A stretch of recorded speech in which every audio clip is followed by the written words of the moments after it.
Hello everyone, my self Krishna Verma. और इस lecture में हम लोग सिंपल स्ट्रेस एंड स्ट्रेन का न्यूमेरिकल करेंगे। न्यूमेरिकल करने से पहले हमें किन किन बातों का ध्यान रखना है ये भी जान लेना चाहिए। अक्सर बच्चों को ये प्रॉब्लम होती है कि न्यूमेरिकल को स्टार्ट कैसे करना है, कहां से स्टार्ट करें कि मेरा क्वेश्चन जो है सॉल्व हो जाएगा।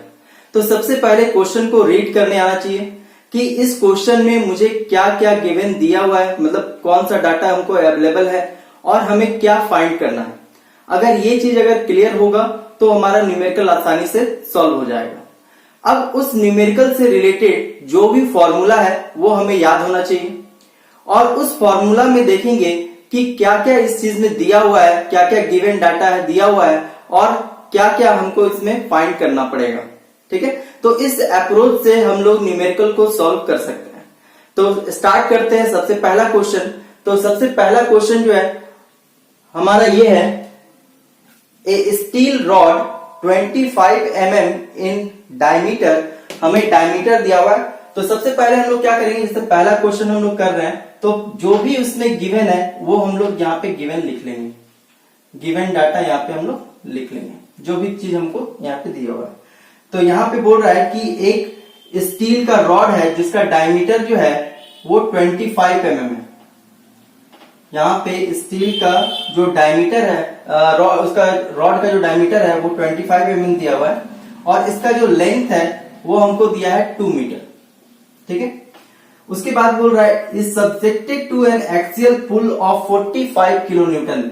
और यहाँ पे जो फोर्स इस पे लगाया जा रहा है वो 45 किलो न्यूटन लगा रहा है और इसे खींचा जा रहा है। पुल यहाँ पे दिया हुआ है, ये खींचा जा रहा है, यानी कि इसमें जो लोड लग रहा है वो कैसा लग रहा है, वो टेंसाइल लोड लग रहा है।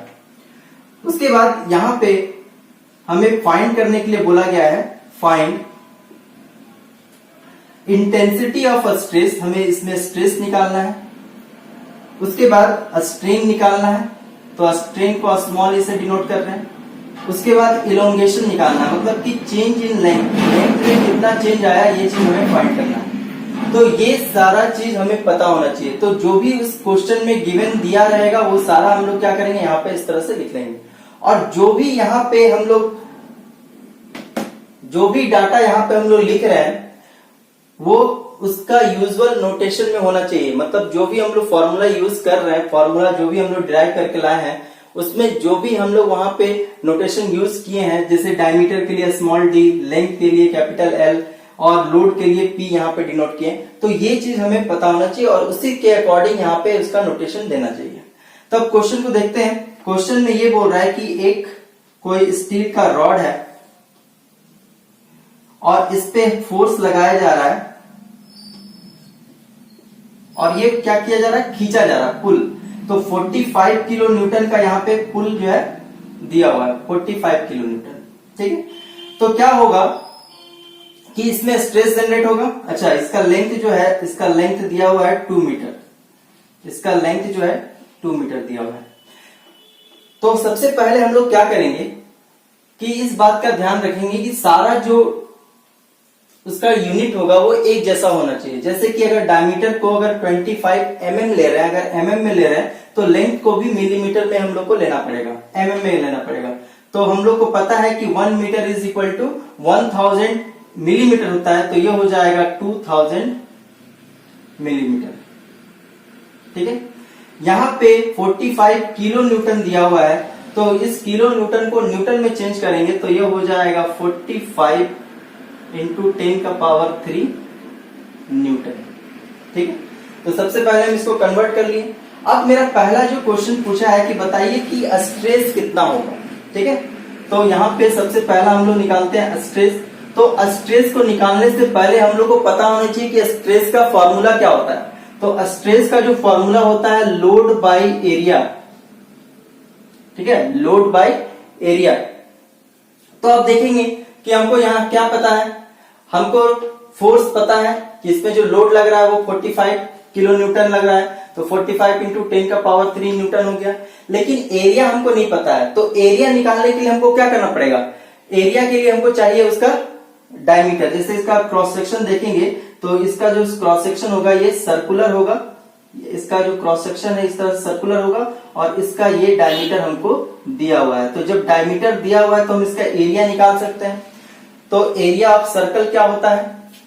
एरिया ऑफ सर्कल होता है पाई बाई 4 इंटू डी स्क्वायर। ठीक है, तो यहां से हम एरिया निकाल सकते हैं। तो area is equal to pi by 4 into diameter. Diameter हमारा कितना दिया हुआ है? डायमीटर हमारा दिया है 25। तो 25 का स्क्वायर। इसको हम लोग कैलकुलेट कर लेंगे। तो कैलकुलेट करने के बाद क्या आएगा आंसर? एरिया हम लोग कैलकुलेट कर लेंगे। तो एरिया का जो कैलकुलेशन करने पे आएगा 490.87 490.87 और ये हो जाएगा मिलीमीटर का स्क्वायर। अब इस फॉर्मूला में हमको लोड भी पता है और एरिया भी पता है, तो स्ट्रेस नहीं निकल जाएगा, एकदम निकल जाएगा। तो इस फॉर्मूला में हम लोग क्या करेंगे, यहाँ पे हम लोग वैल्यू पुट करेंगे। तो stress is equal to, load हमारा दिया हुआ है 45 इंटू 10 का पावर 3, 45 इंटू 10 का पावर 3 डिवाइडेड बाई एरिया हम लोग निकाल चुके हैं 490.87 और इसका यूनिट क्या होगा? न्यूटन पर mm स्क्वायर। इसको हम लोग कैलकुलेट कर लेंगे। तो कैलकुलेट करने के बाद ये जो वैल्यू आएगा 91.67 आएगा, 91.67 न्यूटन पर mm स्क्वायर आएगा। आप लोग कैलकुलेशन चेक कर लेंगे। ठीक है, कैलकुलेशन चेक कर लेंगे। तो मेरा पहला जो क्वेश्चन था कि बताइए कि इसमें स्ट्रेस क्या होगा, इंटेंसिटी ऑफ स्ट्रेस पूछा था, तो ये होगा हमारा इंटेंसिटी ऑफ स्ट्रेस। फिर दूसरा जो क्वेश्चन है, दूसरा क्वेश्चन क्या है कि बताइए कि स्ट्रेन क्या होगा।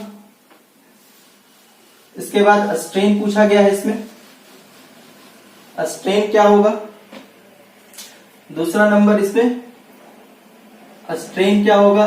तो स्ट्रेन का फॉर्मूला हमारे पास क्या है?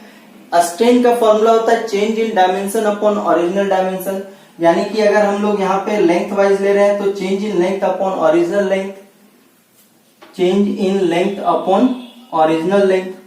ठीक है, change in length upon original length, यहाँ पे इसको इस तरह से डिनोट करते हैं, change in length upon original length. अब यहाँ पे देखेंगे कि हमको इस न्यूमेरिकल में सॉरी इस फॉर्मूला में तीन चीज अननोन है, ई, डेल एल और एल। अब इसमें हमको क्या पता है? कम से कम दो चीज हमको पता होना चाहिए। अगर दो चीज पता है तो तीसरा चीज निकल जाएगा। तो हमको लेंथ पता है, यहाँ पे हमको लेंथ पता है। लेंथ कितना दिया हुआ है? 2000 mm, 2000 mm दिया हुआ है। चेंज इन लेंथ दिया है, चेंज इन लेंथ नहीं दिया है। तो चेंज इन लेंथ नहीं दिया है तो फिर ये फॉर्मूला काम नहीं आएगा। तब क्या किया जाए, तब स्ट्रेन कैसे निकलेगा? तो हुक्स लॉ से एक फॉर्मूला बताए थे, फ्रॉम हुक्स लॉ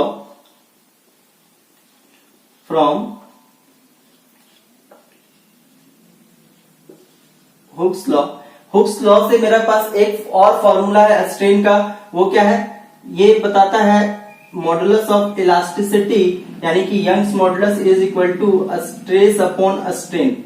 ठीक है, ये फॉर्मूला भी हमारे पास है।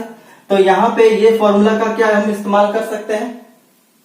यहाँ पे ये फॉर्मूला का इस्तेमाल कर सकते हैं। इसके लिए हमको पता होना चाहिए यंग्स मॉडुलस। तो यंग्स मॉडुलस क्वेश्चन में दिया हुआ है, यंग्स मॉडुलस क्वेश्चन में दिया हुआ है, कितना दिया हुआ है? ई का जो वैल्यू है वो 210 गीगा पास्कल दिया हुआ है। तो गीगा पास्कल को पास्कल में न्यूटन पर mm स्क्वायर में कन्वर्ट करना बताया है। तो ये हो जाएगा 210 इंटू 10 का पावर 3 न्यूटन पर mm स्क्वायर। ठीक है, ये हमको क्वेश्चन में दिया हुआ है, यंग्स मॉडुलस का वैल्यू दिया हुआ है।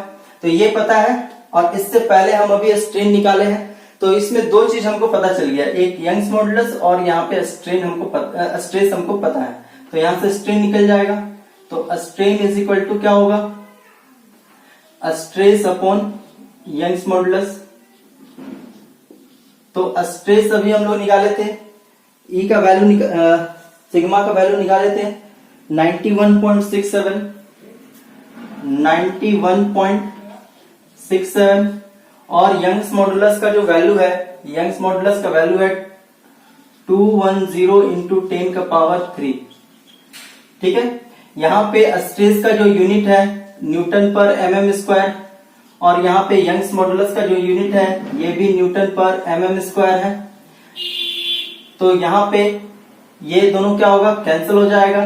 तो हमारा जो स्ट्रेन का वैल्यू आएगा, स्ट्रेन का वैल्यू कितना आ जाएगा, स्ट्रेन का वैल्यू जो आ रहा है 0.0000, आप लोग कैलकुलेट कर लेंगे। अच्छा 3 टाइम्स 0 है, उसके बाद है 4583, 4583। ठीक है, तो ये हमारे पास स्ट्रेन का वैल्यू आ गया। स्ट्रेन का कोई यूनिट नहीं होता, ये पहले बता चुके हैं। तो यहाँ पे कैसे नहीं होता है कि ऊपर में भी न्यूटन पर mm स्क्वायर, नीचे में भी न्यूटन पर mm स्क्वायर, तो दोनों क्या हो जाएगा, कैंसिल आउट हो जाएगा।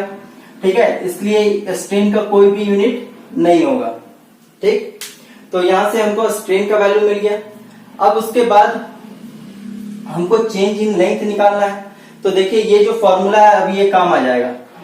ये जो चेंज इन लेंथ वाला फॉर्मूला है ये यहाँ पे हमको दिख रहा है, और ये हमारा क्वेश्चन यहाँ पे सॉल्व हो जाएगा। तो तीसरा नंबर जो क्वेश्चन है, तीसरा नंबर क्वेश्चन में ये पूछ रहा है कि बताइए कि चेंज इन लेंथ क्या होगा। चेंज इन लेंथ निकालना है हम लोग को।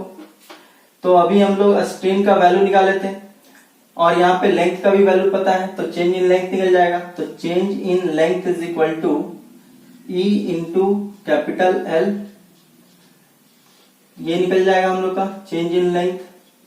स्ट्रेन का क्या वैल्यू था, स्ट्रेन का क्या वैल्यू था, स्ट्रेन का वैल्यू था 0.00453, और इसमें हम लोग मल्टीप्लाई कर देंगे लेंथ 2000 mm। ठीक है, इसको हम लोग मल्टीप्लाई करेंगे। तो मल्टीप्लाई करने के बाद हमारा क्या आंसर आएगा, हमारा क्या आंसर आ रहा है यहाँ पे, तो हमारा आंसर आ रहा है 0.9167 mm। यहाँ पे इसका जो यूनिट होगा ये मिलीमीटर होगा, क्योंकि स्ट्रेन का कोई यूनिट नहीं है, और यहाँ पे जो लेंथ है, लेंथ का यूनिट है mm में, तो यहाँ पे चेंज इन लेंथ जो है वो भी आएगा mm में। तो ये हमारा क्वेश्चन सॉल्व हो गया। ये पहला क्वेश्चन हमारा यहाँ पे सॉल्व हो गया। इसके बाद देखते हैं क्वेश्चन नंबर 2। तो क्वेश्चन नंबर 2 क्या बोल रहा है, क्वेश्चन नंबर 2 में जो भी गिवन डाटा होगा सारा हम लोग पहले लिख लेंगे यहाँ पे। तो क्वेश्चन नंबर 2 बोल रहा है ए होलो स्टील कॉलम, एक कॉलम है और ये क्या है, ये होलो है। इस तरह से एक होलो कॉलम है, यहाँ पे इस तरह से एक होलो कॉलम है। ठीक है, यहाँ पे इस तरह से एक होलो कॉलम है। कॉलम यहाँ पे हमेशा वर्टिकल होता है। ठीक है, इस तरह से कॉलम है, और इस कॉलम का जो एक्सटर्नल डायमीटर है ये 250 mm है। मान लीजिए कि यहाँ पे इसका जो डायमीटर है, ये एक्सटर्नल डायमीटर जो है ये हमको दिया हुआ है 250 mm में दिया हुआ है। ठीक है, और इसका जो इंटरनल डायमीटर है, इंटरनल डायमीटर यहाँ पे दिया हुआ है 200 mm। इंटरनल डायमीटर जो है 200 mm दिया हुआ है। ठीक है, एक्सटर्नल हो गया 250 और इंटरनल हो गया 200 mm। तो बोल रहा है कि find the safe axial compressive load. Axial compressive load का मतलब होता है इसका कुछ एक्सिस होगा, तो इस एक्सिस के अलोंग अगर यहाँ पे कोई कंप्रेसिव लोड यहाँ पे लग रहा है, इस तरह से कोई कंप्रेसिव लोड यहाँ पे लग रहा है। ठीक है, हमको नहीं पता है ये कंप्रेसिव लोड कितना लग रहा है, इसको मान लेते हैं कि ये जो लोड लग रहा है ये P लग रहा है। उसके बाद बोला है कि अगर एक्सियल कंप्रेसिव लोड निकालिए।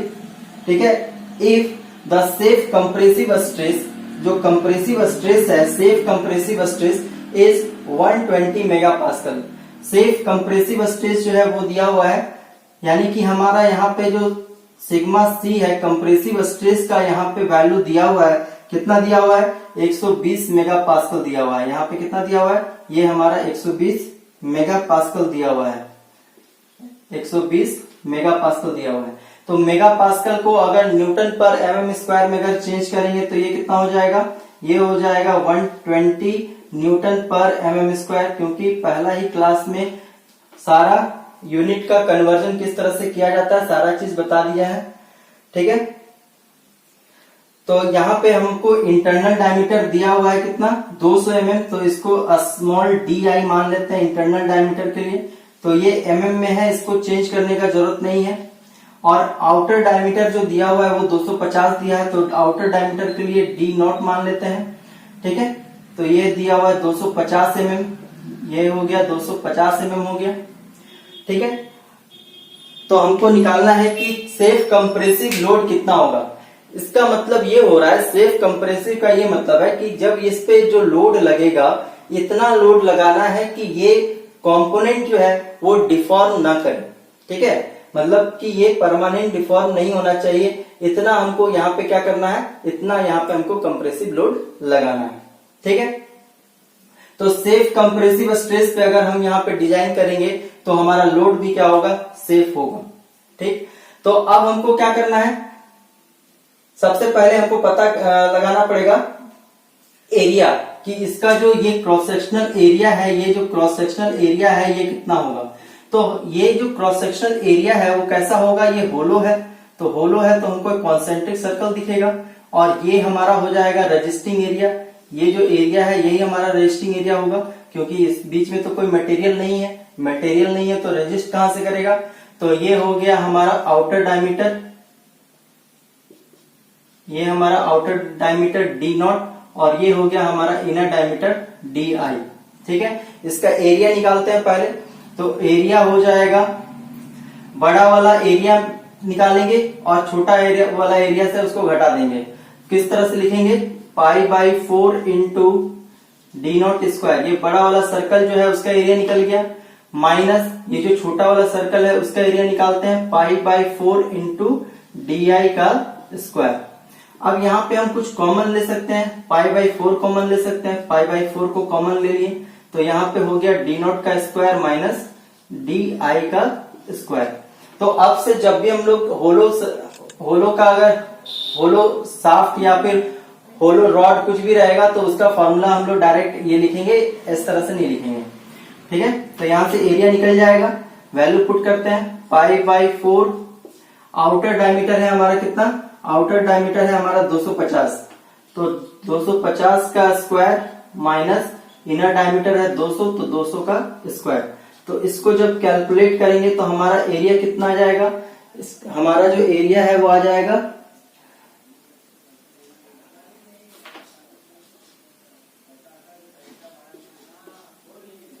17671.32 mm स्क्वायर, 32 mm स्क्वायर। आप लोग कैलकुलेट करके देख लेंगे, ये हमारा एरिया आ गया। जब एरिया पता चल गया तो हमारे पास एक फॉर्मूला है, वो क्या फॉर्मूला है, stress is equal to compressive stress is equal to load upon compressive load upon area. तो यहां से हमको क्या निकालना है, ये सेफ लोड निकालना है, P निकालना है।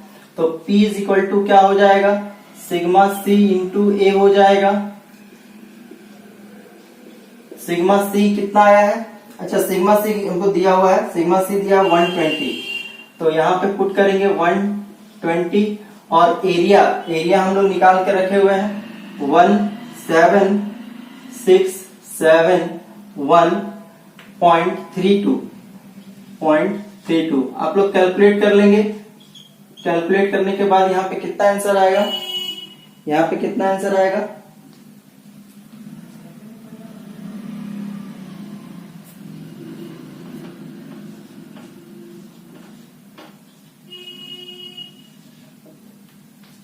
टू 120,558.4 न्यूटन होगा, क्योंकि यहाँ पे जो स्ट्रेस है, स्ट्रेस का जो फॉर्मूला है, स्ट्रेस का जो वैल्यू है 120 न्यूटन पर एम स्क्वायर, मतलब न्यूटन में दिया हुआ है, इसलिए यहाँ पे जो आंसर आएगा वो न्यूटन में आएगा। तो इसको अगर किलो न्यूटन में अगर चेंज करना चाहें तो हम लोग को क्या करना पड़ेगा, 1000 से डिवाइड करना पड़ेगा। तो यहाँ से न्यूटन को हम लोग किलो न्यूटन में कन्वर्ट करने वाले हैं, तो ये हमारा आंसर हो जाएगा 20.5 किलो न्यूटन। ठीक है, तो ये हमारा क्वेश्चन नंबर 2 जो है, क्वेश्चन नंबर 2 भी यहाँ पे हमारा सॉल्व हो गया। इसके बाद हम लोग क्वेश्चन नंबर 3 करेंगे। क्वेश्चन नंबर 3 में क्या क्या डाटा दिया हुआ है सबसे पहले लिख लेंगे। तो क्वेश्चन ये बोल रहा है a wooden block is 60 mm wide, 120 mm deep and 1.5 metre long. यानी कि एक ब्लॉक दिया हुआ है, ये ब्लॉक जो है कुछ इस तरह से है। यहाँ पे एक ब्लॉक यहाँ पे दिया हुआ है।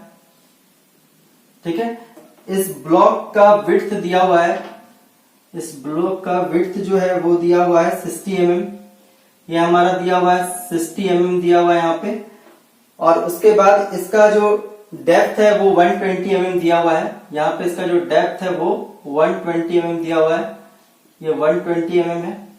यहाँ पे भी ये mm में है। और उसके बाद यहाँ पे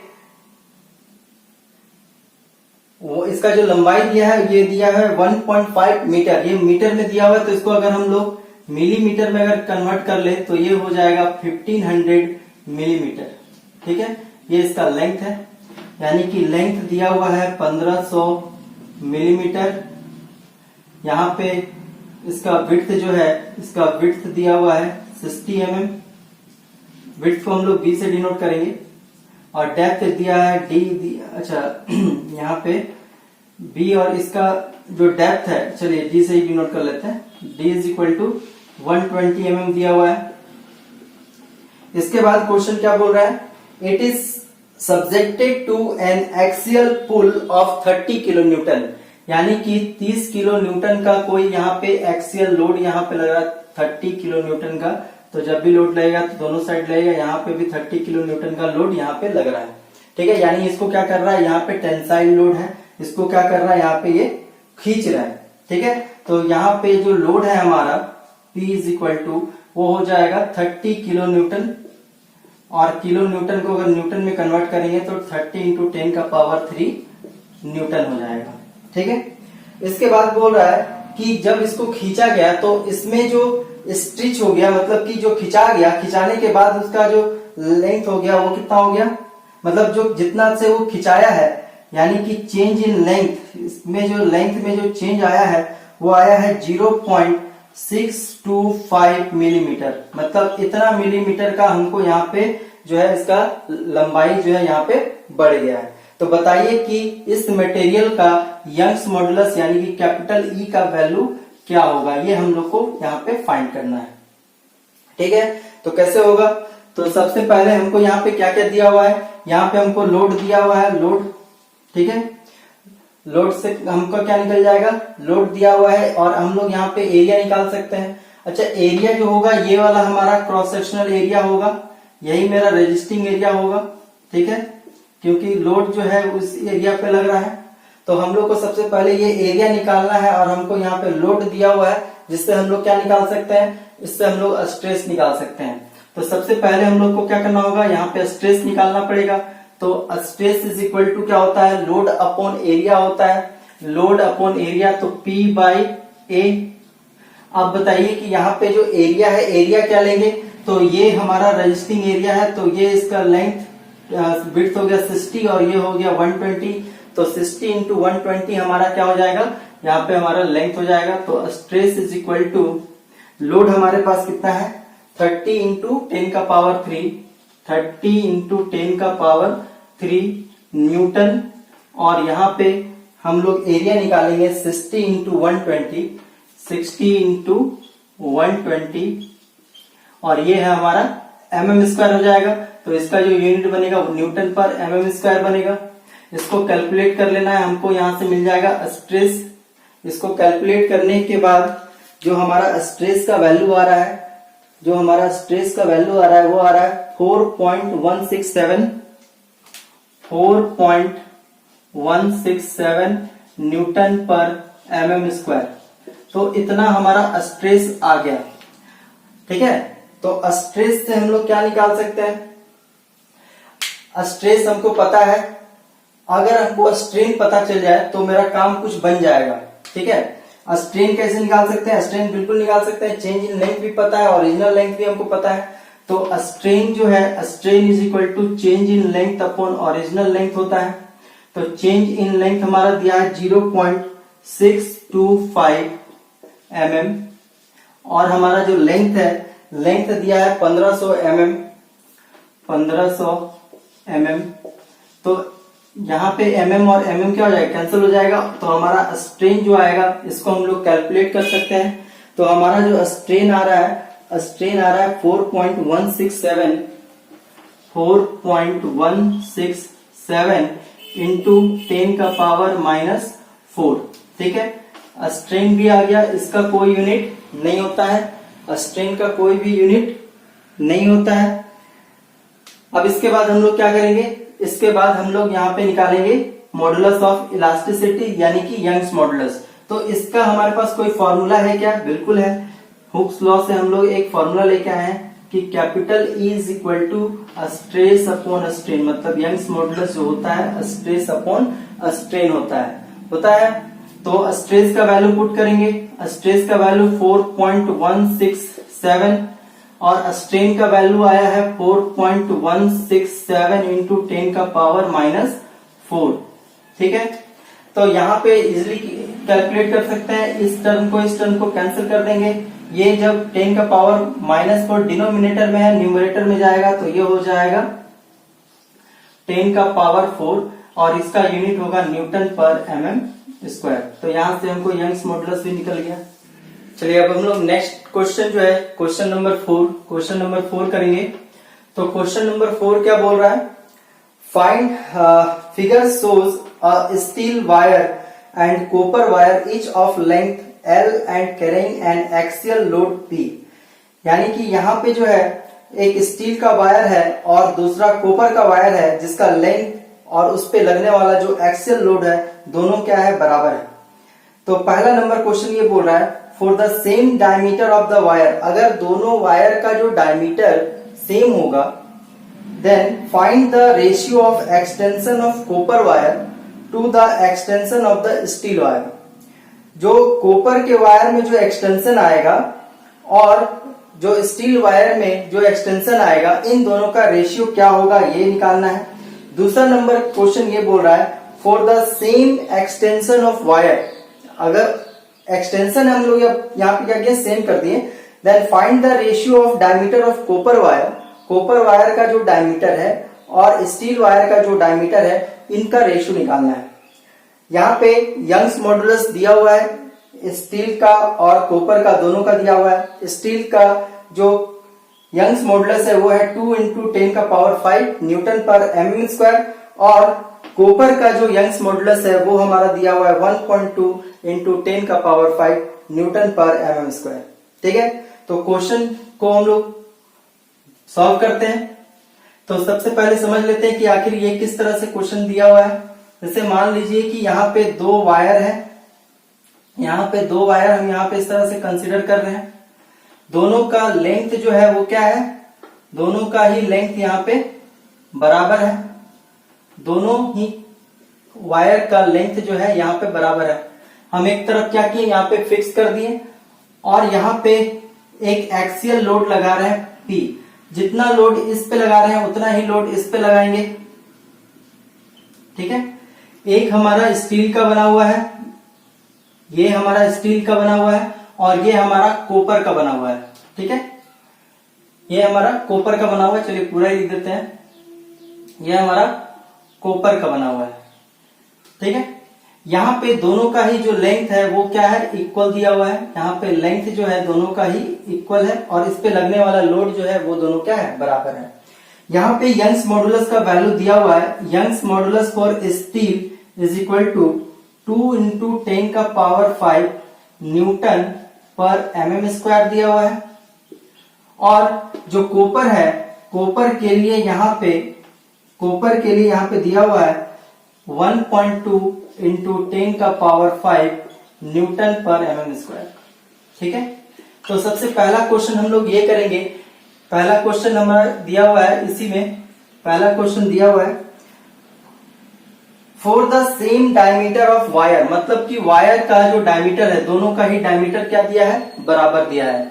ये मानेंगे दोनों का जो डायमीटर है वो बराबर है, यानी कि स्टील का जो डायमीटर है वही कॉपर का डायमीटर है, जो स्टील का डायमीटर है वही कॉपर का डायमीटर है। तो एरिया भी दोनों का क्या होगा, सेम होगा। ठीक है, दोनों का एरिया भी सेम होगा। तो हम बोल सकते हैं कि area of cross section of steel is equal to area of cross section of copper. ठीक है, तो यहाँ पे जो क्वेश्चन है, क्वेश्चन में यहाँ पे हमारा area of steel, area of cross section of steel is equal to area of cross section of copper. दोनों का ही एरिया क्या होगा, बराबर होगा। तो इसको हम लोग मान सकते हैं कि ये एरिया ए हो गया। ठीक है, अब इसके बाद हमारे पास एक फॉर्मूला है चेंज इन लेंथ का।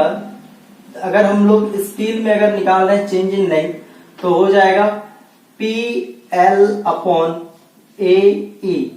ठीक है, क्योंकि एरिया दोनों में सेम है तो अब हम इसको ए ही कंसिडर करेंगे, और इसका यंग्स मॉडुलस जो है वो अलग है, तो यहाँ पे इसको हम ई एस कंसिडर करेंगे।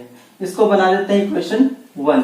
ठीक है, उसके बाद चेंज इन लेंथ अगर हम लोग कॉपर के लिए देखते हैं तो यहाँ पे फॉर्मूला हो जाएगा P L upon A E सी। ठीक है, एरिया दोनों में सेम है इसलिए दोनों में ए ई पुट किए हैं, और यंग्स मॉडुलस का वैल्यू अलग अलग है इसलिए यहाँ पे इसका ई एस और ई सी यहाँ पे इसको डिनोट किए हैं। ये हो गया इक्वेशन 2। तो अगर हम यहाँ पे, हमको क्या बोला है कि एक्सटेंशन जो भी हो रहा है उसका रेशियो निकालना है। तो एक बात का हम लोग हमेशा ध्यान रखेंगे कि किसके रिस्पेक्ट में पूछ रहा है, जो भी रेशियो पूछेगा वो किसके रिस्पेक्ट में पूछ रहा है। तो extension of copper wire to the extension of steel wire, यानी कि कॉपर वायर हमेशा ऊपर होगा और स्टील का वायर का हमको नीचे रखना है। तो हम लोग यहाँ पे करेंगे इक्वेशन 2 को डिवाइड करेंगे इक्वेशन 1 से। ठीक है, equation 2 is divided by equation 1, तो ये हो जाएगा del L C divided by del L steel.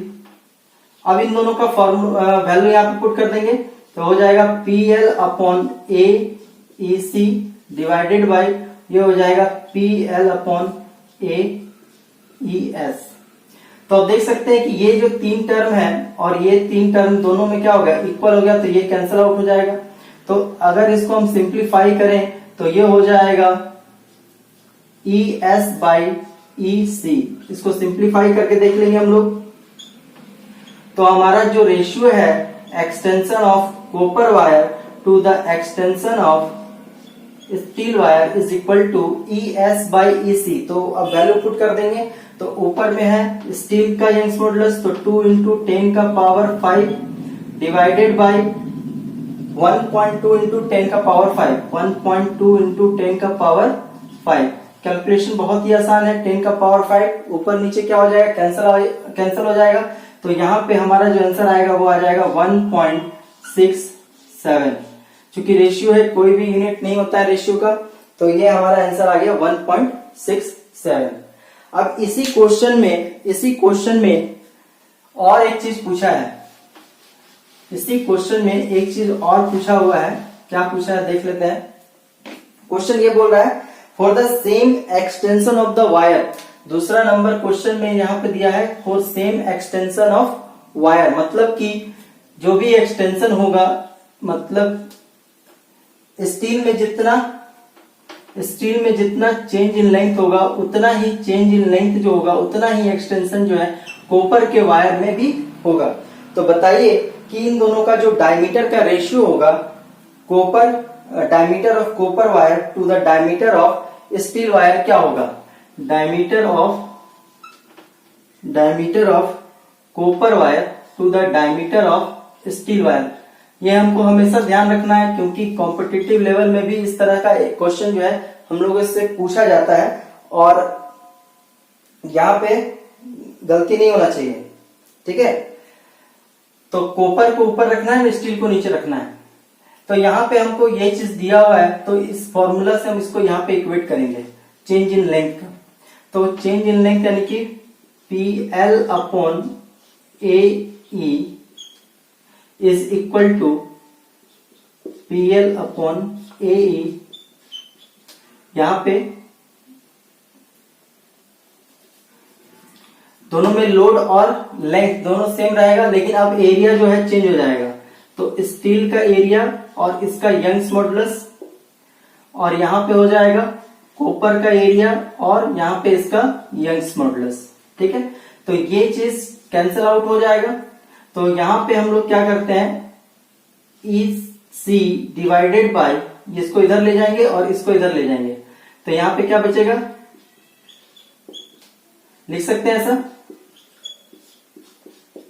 ठीक है, इस तरह से लिख सकते हैं, कोई दिक्कत। उसके बाद यहाँ पे जो वैल्यू है, यहाँ पे वैल्यू पुट कर देते हैं। तो कॉपर का यंग्स मॉडुलस है 1.2 इंटू 10 का पावर 5 डिवाइडेड बाई 2 इंटू 10 का पावर 5 स्टील का जो यंग्स मॉडुलस है। अब एरिया का क्या फॉर्मूला होता है, पाई बाई 4 इंटू डी स्क्वायर, यहां पे भी पाई बाई 4 इंटू डी स्क्वायर। तो ये हो जाएगा कैंसिल आउट, पाई बाई 4 ऊपर नीचे क्या होगा, कैंसिल आउट हो जाएगा।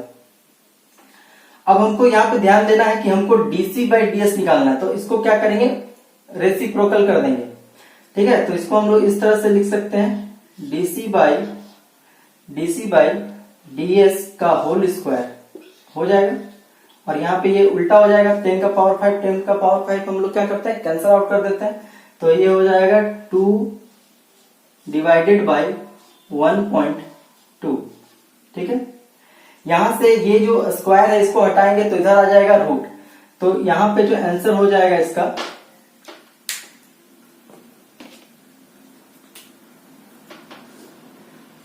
डीसी बाई डीएस, ये स्क्वायर हटेगा तो इधर आ जाएगा रूट, और यहां पे रूट जब इसका लगाएंगे, रूट अंडर 2 बाई 1.2, तो ये हमारा आ जाएगा आंसर, ये हमारा आंसर जाएगा 1.29 आ जाएगा, 1.29 आएगा। तो ये हमारा हो गया आंसर। ठीक है, ये आंसर हो गया हमारा।